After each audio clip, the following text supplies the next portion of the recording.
وہ کون کہتا ہے کہ تلوار سے کٹنے سے ایمان چلا جاتا ہے؟ تلوار سے کٹنے سے اور ایمان مضبوط ہو جاتا ہے، ہاں مخلوط تعلیم سے ایمان چلا جاتا ہے، سمجھ گئے؟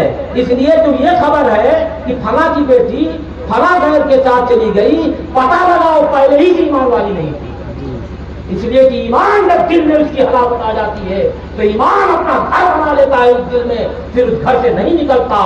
تو نے ایمان دیا، تو نے جماعت میں دیا، یا رسول اللہ تو نے ایمان دیا، تو نے جماعت میں دیا، اے کریم اب کوئی فرقہ ہے عطیہ تیرا، اور جب ایمان کے ساتھ جاؤ گے، جب جنتی لباس تمہیں ملے گا، جب جنتی بستر ملے گا، یہ دنیا کی یہ مصیبتیں بھول جاؤ گے۔ امام غزالی نے یہ حدیث لکھی ہے کہ جب بندے مومن کو جنت کا بستر دے دیا جائے گا، قبر کے سے جنت کی کھڑکی کھول دی جائے گی، فرشتہ پوچھے گا اے بندے مومن، وہ کافروں کی طرف سے تجھے بڑی تکلیف پہنچائی گئی تھی، بڑا قانون تیرے خلاف بنایا گیا تھا، بڑی مصیبت تجھے دی گئی تھی، یاد ہے کہ نہیں؟